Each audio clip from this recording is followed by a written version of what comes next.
Lukas 9, verse 1 tot 6. Baie bekende gedeelte, dis waar Jesus sy disippels uitstuur, soos wat hy ons vandag stuur. As u Jesus ken, dan stuur hy, dan het hy 'n plan om u uit te stuur. En dan sê dit hier in vers 2, toe het hy hulle uitgestuur om die koninkryk van God te verkondig en siekes gesond te maak. Hoe verkondig ons die koninkryk van God? Ons vertel vir mense van die evangelie, die goeie nuus van Jesus Christus.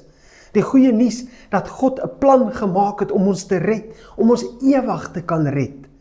Dis wat ons deel met die wêreld. En dan om siekes gesond te maak.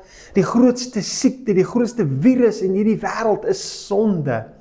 Om mense te help om los te kom, om los te breek van hulle sondes, los te breek uit die doodse bestaan van in sonde vasgevang en vasgeketting te wees. Kom ons pleit dat die Heilige Gees ons vandag sal help om met iemand Jesus te kan deel, om hulle te kan gesond maak van die sonde wat hulle oorweldig in hierdie wêreld.